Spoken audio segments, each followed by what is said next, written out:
George Harrison didn't yell. He didn't break things.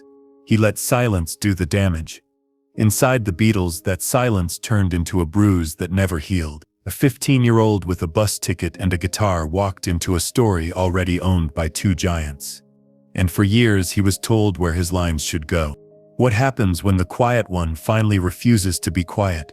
The first days felt like winning a golden lottery. Paul was quick, sharp, always moving. John was lightning. One joke from warm to dangerous, and back again. George learned fast. He soaked it all in. But the longer they stayed in studios, the more the pecking order hardened. Lennon-McCartney wasn't just a credit line. It was a factory, a force field, and sometimes a lock on the door. George would bring in a melody shaped like morning light and watch it get handled like spare parts. He wasn't angry at first. He was patient. He sat in the corner polishing guitar lines while the two older boys painted the wide walls. But patience has a clock. When your ideas keep getting trimmed, when your solos are treated like decorations, you start to feel like a guest in your own band. And George? He was nobody's guest. Not forever. By the late 60s, the band had climbed every mountain fame could offer and found winter at the top. The cameras that were supposed to capture or return to basics caught something else. A group without a map, drifting between jokes, genius, and little cuts that stung more than they should. Paul's perfectionism wasn't new. It was oxygen for him. But to George, that oxygen sometimes felt like a draft through a door he wasn't allowed to close. There's a moment you can watch. A soft pushback that doesn't raise a heartbeat. George, eyes steady, tells Paul he'll play whatever Paul wants, or he won't play at all. No sarcasm, no heat. Just a line in a calm voice that says, "I'm here, but I won't wrestle you for space anymore." It's the choice of a man who knows he's losing something bigger than a guitar part. He's losing the will to argue for himself. Every band has a date they don't forget. For the Beatles, one of them was a gray January afternoon, when George decided he'd had enough. He didn't slam the door. He didn't make a speech.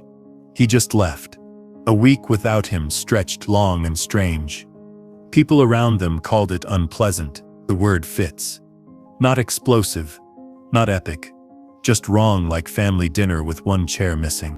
He came back, because some bonds are heavier than pride. But he didn't come back the same. He returned with terms, with backbone, with a new habit of giving himself permission when no one else would. Inside that permission lived two masterpieces, with one message: "I've always had this in me. You just weren't listening." When All Things Must Pass arrived, it didn't strut. It flooded. Here were the songs that never found oxygen in the old room. Now breathing so deeply you could hear the walls expand. Slide guitars that felt like prayer. Words that sounded like they'd been written on the inside of closed eyes. George didn't have to say, "I told you so." The record said it for him, softly and completely. But the shadow of the old business followed. Lawyers and ledgers became a cold chorus nobody wanted to hear. George turned that bitterness into rhythm and named it with a wink, because that's what he did when pain tried to take the driver's seat. Even so, money fights leave fingerprints on memory. He could smile about it, turn it into a riff, but a part of him kept a ledger of his own. Not dollars, but cuts. And who made them? Here's where the story twists. Paul was the daily friction. The take-it-from-the-top perfectionist. The shepherd who sometimes shoved. John was different. In the early days, he was the North Star George navigated by. Older, braver. The kind of mind that made you want to be better. Then the distance came, and John's weather changed more often. His sarcasm, which could be a blade or a shield, sometimes landed on things George held dear. George rarely lashed back. Instead, he wrote. He wrote about ego and the trap of the mirror. He wrote about the difference between wanting something and needing it. He even wrote a book that didn't say much about John at all, which in its silence said more than an angry chapter ever could. Love, respect, absolutely. But there was a wound there, and he kept it bandaged. Decades later, the three surviving Beatles walked into a studio together and tried to be a band again. Old laughter showed up, and so did old muscle memory. But so did old gravity. You can't rewrite the laws of physics just because time has passed. George was older, funnier, and more himself than ever. Also less interested in being told where to put his fingers. Paul, still fastidious, still bursting with solutions, still hearing arrangements in real time, couldn't stop being Paul. What we saw was sweet. What we didn't see was the familiar negotiation over space. It wasn't a war. It was a tug of habit. Yes, they made music. Yes, they made something worth hearing. But in the little eye rolls, in the careful diplomacy of sentences that stopped halfway, you could read a quiet truth. Friendship ages. Patterns endure. By the end, George had built a life that didn't require applause to prove it was real. Gardens, family, a house that felt like a storybook with doors you could get lost in. When strangers asked if Paul still got under his skin, George didn't light the match. He reached for an old line engraved in stone: "Scan not a friend with a microscopic glass. You know his faults, then let his foibles pass." It wasn't a dodge, it was a choice. He knew what a microscope does to friendship. He'd lived under one for years, and still, the human part never disappeared. There was a visit, hands held like boys who had finally learned to say what they meant without words. The awkwardness of that touch made it even more tender. Two men who had shared vans, stages, hotels, rumors, lawyers, and late-night laughter sat quietly and remembered how to simply be.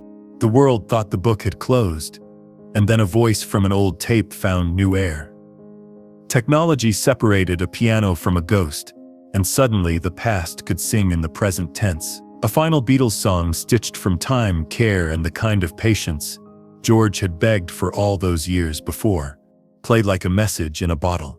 George's guitar from a different decade, Paul and Ringo's hands from now, John's melody from a room only he remembered. People argued about the method. That's what people do.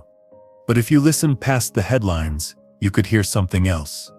Four young men mapped across decades, finally given enough space to finish a sentence together. Not perfect. Human. Which was always the point. It's easy to call someone the quiet one, and leave it there. It keeps the myth clean.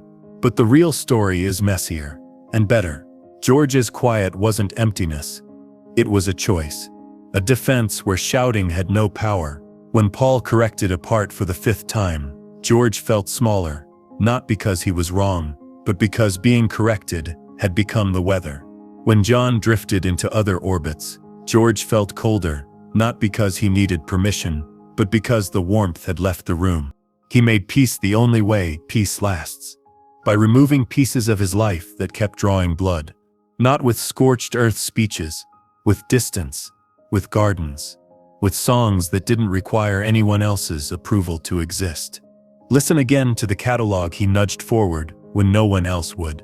The slide licks that feel like water. The chord changes that don't chase attention but reward it. He wrote about patience and pride, and the trap of I, and me, and mine. If you want to decode the feud, don't stare at the arguments. Stare at the lyrics where he hides his weather reports. One track is a sigh dressed as a hymn. Another is a joke dressed as a lawsuit. Together they read like a diary. He never planned to publish. Forgiveness didn't mean forgetting what happened in the studio when the red light was on. It meant deciding not to keep reliving it. George never became the guy who roasted old bandmates for sport. He was too elegant for that, even when he was blunt. The closest he came to a public verdict on Paul was closer to a diagnosis than an insult. Unstoppable, overbearing, brilliant, exhausting, all true, all survivable. If you stopped needing him to be anyone else. And Paul, for all his speed and shine, he carried a quieter truth too. He loved George like a brother, even when he didn't know how to share the steering wheel. That last hospital visit said more than any interview ever could. No speeches, just fingers interlaced, and time finally behaving itself. Not the sort you can frame and hang on a wall.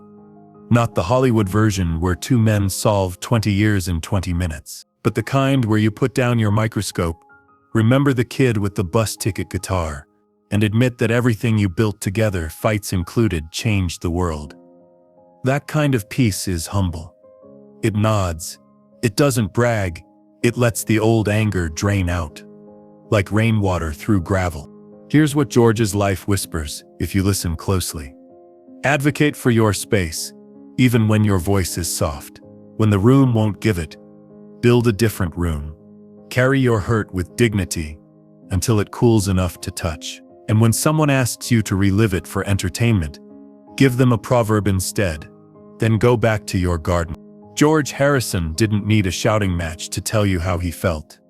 He left clues, a steady stare, a resigned line in a studio, a triple album that washed the old dust away, a final proverb that treats friendship like glass. Did he and Paul make peace? In the only way that mattered.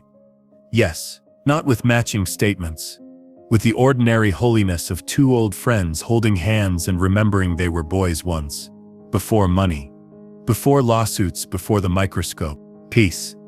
For George wasn't a press release. It was a choice he made over and over. It looked like patience when the room got tight. It sounded like a slide guitar that didn't rush to impress. It lived in a garden where work and quiet could heal what noise could not. He didn't rewrite the past. He simply refused to keep living inside it. And that's the part most people miss. The quiet one wasn't empty. He was careful. He learned that attention can be a fire and a trap at the same time. So he built smaller fires. Songs that glowed instead of screamed. Friendships that bent but did not break. A life where faith and wit could share the same chair. When old patterns knocked, he opened the door, nodded, and let them pass without staying the night. If you listen closely, the answer is hiding in the music he left behind. It's there in the lift of a chorus that feels like a window opening. It's there in the way a melody forgives before the words do. It's there in the quiet humor of a man who could quote a proverb instead of picking a fight. That's not weakness. That's wisdom, learned the hard way. The rest is noise. The music, the gardens, the patience. That's the truth he left. And if you've ever felt like the quiet one in a loud room, you already know this part by heart. You don't have to raise your voice to change the story. You just have to keep telling the right one. Sometimes the softest voice doesn't just change the ending. It teaches the room how to listen.